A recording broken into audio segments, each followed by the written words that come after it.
Welcome back. Ash Wednesday, which is just 4 days away, marks the start of Lent, a time when traditionally many people decide to abstain and give up something they enjoy in their lives. But whether you're religious or not, it's sometimes good to test your willpower and deprive yourself of one of your treats.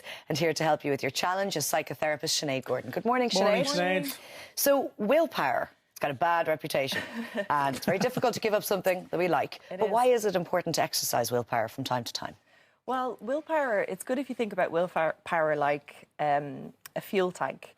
And we think that sometimes willpower is endless, but it actually isn't. Or sometimes we think of it like, oh, Simon has willpower, Laura doesn't, and it's a trait. But really it's not. It's better to think of it like a psychic muscle, that if we strengthen it and use it accordingly, it will get better. So we can train ourselves to develop more willpower? Yes, exactly. How so?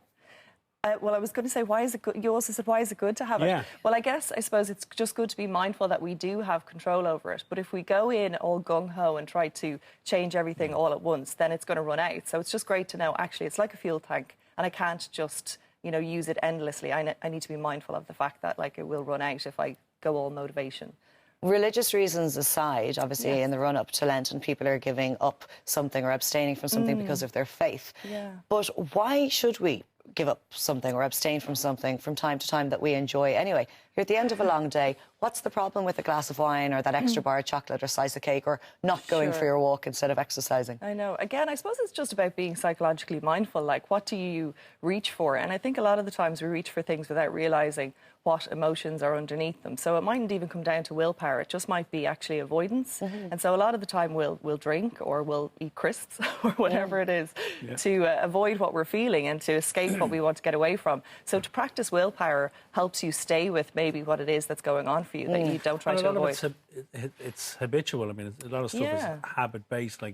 Every evening you might have a cup of tea and a biscuit. Yeah. Just for the sake of that's what you do every Or night. when I go to the cinema, I find it really hard not to have popcorn and everything. Or if I'm watching a movie at home, then I'm like, where are all my goodies? Where and it's are my not. bits and pieces? And it's just, you're right, it's just habit. So it's about becoming mindful and aware of, why do I reach for things, or what's it all about? And I suppose breaking that habit gives you the confidence to know that you're not reliant on it too. Yes, exactly. And so I felt like that when I was pregnant. 9 months or 8 months of no drinking.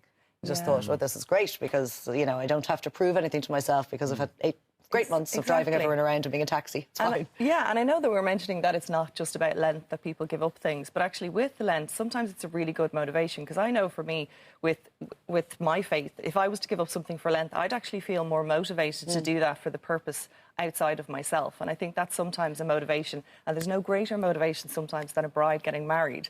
So again, it's like it depends on what your goal is or what you want to achieve. Right, well, let's start with the steps then. You did mention earlier on starting slow. Yes, I think starting slow is really important, because like that, if you exhaust your fuel tank of self-will and willpower straight away, it's going to just go. So, OK, we have all the tips there, and I really want to try and get through them all. But with starting slow, I want to say a few things, because when we have this idea that, OK, it's January and it's a New Year's resolution and I'm going to get rid of everything good in the house in terms of all the sweet stuff, all the crisps, all the Coke, we have this idea, great, I'll do that. But if you say to yourself right now, I'm going to give up all chocolate things for Lent, and then you say, I'm going to give up chocolate today, obviously the today one sounds a lot more manageable. And when we start slowly, we're not overwhelming ourselves. When we overwhelm ourselves, we get stressed and we can't handle things. So just start slowly and you'll get on better. It's intimidating, isn't it? And support then obviously is a key as well. Support's great. It's not so much that you can just have a gym buddy if your goal is to run a marathon, which is obviously brilliant if you do have the gym buddy. But actually, when we tell people our intention, then we're more likely to stick to it. So if I tell someone that I don't know, I want to run a marathon, I'm more likely to stick to that because I've told people. Now, it doesn't just come down to shame, because if I fail my task or if I don't train or if I eat the chocolate, I'm feeling shameful. Because actually research shows that if we praise ourselves more, we do better. Because often what happens when we fail at something or we feel bad about not sticking to our guns, we feel guilty, and then what our brain does is it wants to reward ourselves really quickly, so we go back into instant gratification, and so we reach for the thing we've probably given up. So actually, when you give out to yourself or when you criticise yourself, you're not going to do as well. So be a support to yourself, and also try and find a buddy, because actually willpower is contagious. So Really? yes, it is. So if you find it. someone that's like really motivated and going for something, you're going to feel like you want to do that as well. Okay, so we've got to back up each other and then. also the support thing as well. Like, you know, I'm going to give up crisps, or if you're giving up chocolate or biscuits or whatever, if your other half, you know, knows that, they're not going to sit in front of you and eat one. You know what I Hopefully mean? not. Yeah. You probably would. That's why you didn't marry me.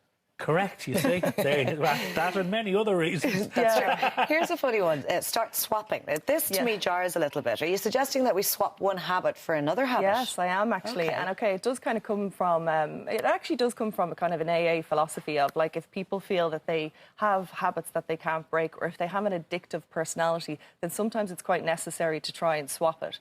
So, okay, maybe it's not the long term, maybe it's only during this 40-day fast that you decide to swap whatever it is. Because like you said, if you reach for the cup of tea and the biscuit, try to swap that so that your brain is trained to do something different. I completely agree with this. And I would be a prime example, and as a lot of people would, where they've swapped smoking for e-cigarettes. Sure, yeah, exactly. You know, you've because replaced... it's the habit. Because you have an addictive personality. You're not trying to torture yourself and break the habit entirely and take everything away. But you've taken away what you wanted to take away. Sure. You're not smoking anymore. Yeah, exactly. And I mean, it's funny because a lot of people, when they reach their 30s, whatever it is about that time in your life, when you're searching for something... I'm dreading it. It's when... Surprised you could remember them.